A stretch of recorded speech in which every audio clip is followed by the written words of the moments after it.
There's a war in the waters. Here's a look at the new McFarlane toys. Avatar, Jake Sully, Reef Battle.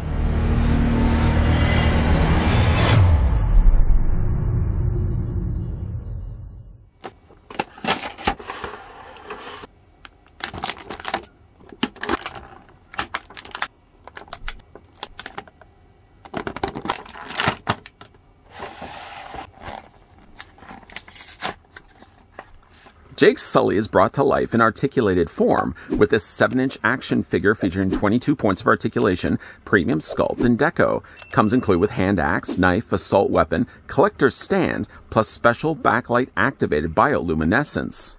And just before we look at a brand new Jake Sully, let me go ahead and thank first the folks over at McFarlane Toys, who did provide this sample of the brand new Avatar Way of the Water Reef Battle Jake Sully. Wow, it's a bit of a mouthful. Maybe we can have a look at it in this review. Grabbing now the tape measure just to see how tall the figure stands, and we'll be doing comparisons with the earlier looked at Jake Sully and Neytiri in a second. In the meantime, though, Jake Sully stands a little over 7 inches. He's about 7¼ inches in height, in fact, or the figure's about 18 centimeters tall. For comparison's sake, here's what he looks like next to the earlier looked at Jake Sully. And though they're all from the same brand new line of Avatar figures, if I can get this one to actually stand, the earlier looked at Jake Sully was actually from the original Avatar, not Way of the Water. You can see there's a slight difference in design between the two figures. Here's what Jake Sully also looks like next to Neytiri. We will also be looking at the Way of the Water Neytiri in an upcoming video, so certainly stay tuned for that. And it would, yes, make sense that the two Jake Sullys are equal size and equal stature to one another, and both the figures, including the newer one that we're about to have a look at here, are both taller than Neytiri to the right. As for Jake Sully's accessories, well, first of all, the figure comes included with a display stand. And yes, it's the same display stand we've gotten already countless times over. All the Avatar figures essentially have the same logo down below, and still it's using the same type of display stand that we've gotten released, again, through the DC Multiverse, the Mortal Kombat, pretty much anything, and the Spawn, of course, that McFarlane's team are putting out. Always like that figures come included with display stands. It's so few and far between. Can move that to the side. Then the figure comes included with a knife. Let's just grab that to the side here. And maybe the knife may look a little familiar to you because, in fact, it's the same knife that came included with the original Jake Sully. Though the details are a little bit more minor here. You can see, in fact, actually the blade is a little bit differently carved. The handles look very much similar to one another, just to hold the two up so you can see the difference between the two. The one to the right is from the original Jake Sully. The one here to the left is the one that comes included with this version of Jake Sully. But the blades, as you can see, one is a little bit certainly more coarser. One is a little bit more smoother. In both the cases, though, you can actually take the knife and sheath it, as there's a holster here on the front of his torso. You literally just take the knife and you slide it in the tiny little canal that they've provided for you. You may also see as well that there's a slit here to the top of the sheath. Makes things for easy, certainly, removal of the knife. And if you're not too careful, it also is easier for the knife to be fallen out of the torso and lost onto the floor. I'm speaking from examples. Putting the figure down here for 1 second, the figure also comes included with an axe. I do like the way that the axe looks, and this is going to be likely the way I'm going to be displaying the figure. Although, to be fair, I do like his firearm as well. Torn. Technically, he does have really two hands. Technically, I have two real reasons to have two different weapons displayed. Is it excessive? Maybe it is. Anyways, he does come included with his axe. I don't like the look of the axe. It looks hand-forged. You can see, like, even though the blade isn't sharp to the touch, it does certainly look like it could be. I like the way they've used the darker gunmetal gray here, roped off on the top. And as you can see, the actual handle looks like it's something maybe derived from a bone. It's a really cool-looking axe. Again, this can be fit into his hand, provided I don't fling it across the room. Let's go ahead and put it in his hand. I'm choosing this hand, by the way. There's reasonings for that. Just slide that in place. It actually holds quite well in his hands. The other thing that he comes included with as well that was omitted from the original Jake Sully, the figure comes included with a Recom M69AR. Slightly tooled and slightly painted differently than the military grade that's issued. This one has a little bit more of the bluer tints added to it. It looks like there's also some additional brown that's added to the end stock of it. It's a really nice looking gun, though. And he uses this quite frequently in the movie. And the reason why I did choose this side of his body to install the hatchet or the tiny little axe was because this hand actually has a very much designated finger for holding the trigger. So we can go ahead and take the gun. Let's go ahead and slide that in right now. And it does an okay job. The finger, though, doesn't really quite fit onto. You could kind of pull it out just a little bit. It doesn't really do the greatest of jobs of fitting around the trigger, just because the handle is so big. Either way, though, because the figure does have double hinges on his elbows, let's get that all the way in there. Because he does have double hinges on the elbow, I like personally to display Jake Sully with the gun drawn and parallel to his body, like that. I mean, obviously you can display this any which way that you want. I do like the way that they've actually included these accessories, the weapons, with the figures. Somewhat ironic, really, the fact that this figure comes included with an M69AR, and yet DC Multiverse figures unfortunately cannot, and I think most of it is just due to DC, not necessarily that McFarlane Toys chooses not to include weapons with their figures, because if they had the chance, you got to believe that they would take that. So those are all the accessories that come included with the brand new Jake Sully. Let's go ahead and remove the axe right now. Put that to the side. Let's go ahead and also remove his firearm. We'll put that also to the side. And maybe also, because I don't know if Lady Luck is on my side, we're going to go ahead and remove the blade, unsheath it for the time being, and put that also to the side. Getting a closer look at now the new Jake Sully, there's, of course, some very notable changes. I'm going to bring in the original Jake Sully so you can see the difference between the two. Looks like he's got himself a bit of a haircut, as you can see, in between movies.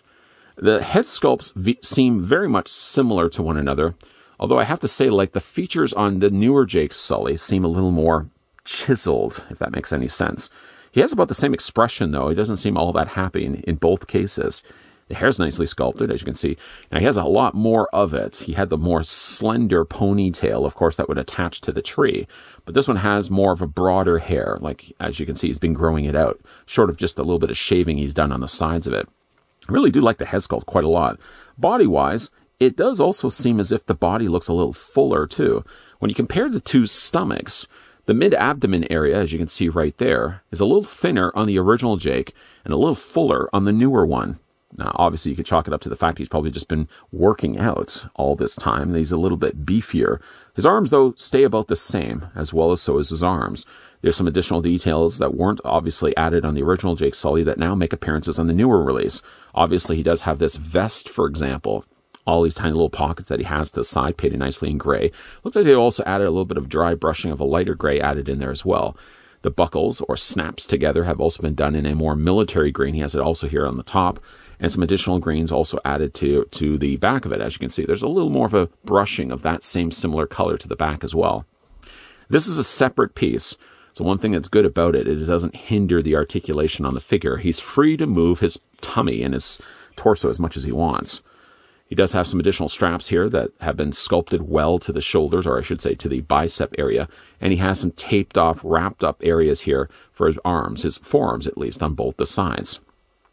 One thing I didn't actually talk too much about when we had a look at this figure involves me just reaching off to the side here. This figure is advertised as having illuminations. Essentially, you're going to be taking yourself a black light. One is obviously not installed or not included with the figure. So if you have yourself a readily black light available, what you can do is take the black light and shine it across the face. And now you get the chance to see some features that weren't normally present when you first looked at the figure under simple just lamplight. You can see that color and the detail runs all the way down from the top of his head, all the way down his body, and even down the sides. Well, not as much in the legs. It's kind of more so around here that's kind of circulating. He does also have it a little bit, I think, on the back. But more of it is actually here on the face and also in the abdomen area. Now, while I actually have this black light with me right now, bring in the other figures, provided Jake can, there we go, get him to stand. Bringing back the original Jake Sully, the same rule applied. Something, again, I didn't get the chance to show you guys in the original review. You can see all the additional dotted details that they've added to the face, as well as in the chest. And also, while I still have her on the side here, we can also bring in Neytiri. Neytiri also had the same thing happening as well. What a cool feature they included this with the plastic. I might even commented even in the review that it looked like it had all these small little minuscule microscopic dots. Well, actually, those dots are there for a purpose. You can see the way the black light really does make those stand out. Very cool. Of course, you will need yourself a black light in order to pull off such feats. As for certainly the rest of Jake Sully here, now he does have, of course, the tail hair on the back of his body. It does seem, once again, like it's a separate piece, so you can rotate it back and forth. Overall, it's just a really nice detailed figure. As much as I did like the original Jake Sully, I think I might actually like the features and the way he's detailed a little bit more on the newer Jake Sully, again, to bring in and compare the two before. Well, this the one before and now the newer one here. For the articulation here on the Way of the Water Jake Sully, starting with his head sculpt, it is on a ball joint, so yeah, I can rotate it all the way around. I don't know, you may not want to do this all the way around, but if you wanted to, you can do that. You can have him looking down and looking up, and you can also rock the head back and forth as well. As for the shoulders not only allow you to come out at a 90-degree angle bend, in fact, you'd probably be able, you could pull it off even further than that. I always find when it comes to these figures, though, there always tends to be one joint that's looser than the other. And in my case here with Jake Sully, the Reef Battle Jake Sully is looser, notably on this side of his body, than it is on this side. I'm not sure really the reasoning for that. But still, though the arms rotate all the way around, he has a bicep swivel. The figure has a very nice double hinge on the elbow, giving you some additional poses that you wouldn't be able to pull off before. Arms rotate all the way around, or I should say hands rotate all the way around. You can also slightly hinge them back and forth. The upper torso is on a very generous ball joint. Not only on the top, by the way, but also he has a secondary ball joint at the base, though it's hidden by the skirting that he has. The legs seem to be on ratcheted joints, and easily you can pull off having the legs go forward and go back. The mild swivel at the top of the thigh, double hinge on the knee, and again, you've got the articulation here on the feet, which, again, for Jake, seems a little loose. This side, I think, more than this side here. And the figure, just in case you're counting it for articulation, the figure does also have toe articulation as well. Now, again, like with these figures, being as posable really as they are, you can get them in some pretty interesting poses. Granted, obviously, a lot of that will be helpful if you include still the display stand, which luckily McFarlane team continues to include with their figures. So if you had one of these at your beck and call, you can easily put Jake Sully in some really cool looking poses. Once again, here's what he looks like with the original Jake Sully. I say original like we looked at this guy years ago. This is all part of the same Avatar line. And though this is from the original Avatar, this now being from the Way of the Water. And here's again what he looks like with the original Neytiri. Now we are going to be also looking at the other Neytiri, which I believe is the Sully Reef. If I pronounced that, I'm sure incorrectly. But we are going to be looking at her also in an upcoming review. Now that Avatar 2, The Way of Water, has hit silver screens and sadly been bombing miserably, you gotta believe that poor James Cameron has now decided to scrap the sequels altogether, not even going to continue on with the rest of the franchise. Well, we all know that that's sarcasm. Please don't leave your comments down below telling me that the movie Avatar 2, The Way of Water has been doing extremely well. At the time of actually recording this one video, Avatar has already surpassed the 1 billion mark. Can't even imagine what they actually spent to make the movie. It was probably at least 3/4 of what they've made already. But I think Cameron can sit back with a sigh of relief, knowing at least the next 4, 5, maybe 12 Avatars that he's written out, and he's probably recorded at least the next 2 films, can now hit silver screens. Whether they'll have the same success as Avatar 2, or whether just people will be exhausted by Avatar by the next probably the 10, 20 years that it's going to take for him to put the rest of the films out. Will we have a burnout for Avatar? Time will only tell. In the meantime, though, Jake Sully has made some changes in between the 2 films, deciding to shave or shorten the sides of the hair on the sides of his head. Or I guess it's probably just the way he ponytails it to the back of his head anyways. He also now has become more of a leader, representing himself here as a figure with some additional military-grade weapons. Not just the axes, not just the knives, but a big giant rifle that he can carry around with him as well. I do actually like, to be fair, this Jake Sully more than the... I like the original one because, again, it's just a classic-looking Jake Sully, but I really do like this one quite a lot. And somehow, even though it's supposed to really be the same face of Jake, I find like the head sculpt on this one seems more chiseled, more defined, if that makes any sense at all. It also allowed, by the way, for me to go back and look at more of these figures, a chance to also bring out the black light, something I didn't do before with both the earlier looks at Jake Sully and Neytiri. Both of them also do have that illuminescence. So if you happen to have yourself a black light, bring it out. If you happen to have also your Avatar figures from McFarlane Toys, have those on display and shine the black light in front of it. You'll be amazed at the things that you'll find. Once again, a big thank you to the folks over at McFarlane Toys that did provide the sample of the brand new Jake Sully Reef Battle. And we can have a look at this review.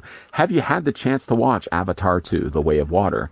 If you have, what did you think of the movie down below? And also let me know, too, are you planning to go back and see the movie again? If you also as well enjoyed this video, why not hit with a like? If you love the content you guys are seeing and do certainly want to stay on board, maybe not for another 7 Avatar films. How many is he planning to actually make anyways? We already know, I think he's almost finished the next one. I think he even did back-to-back movies, probably recorded at least 2 or 3 of them all at the same time to ensure that the actors didn't age, which seems really, again, strange because Sigourney Weaver is supposed to play a teenage version of herself, and they're also CG characters. So I don't think that aging is necessarily the problem, but who am I to argue with James Cameron? He's doing already a $1 billion movie in theaters. I'm sure he's probably going to reach $2 billion by the time the movie's finally wrapped up. But again, what do you guys think of Avatar? Let me know down below in the comments section. And make sure, yes, you're hitting that subscribe button down below, that yes, you're hitting the bell notification, and that yes, you're coming back to this channel, because we are going to be looking at Neytiri coming up in the next review. And we're also going to be looking at some more Avatar figures too. So as always, thanks for watching. See you guys next time.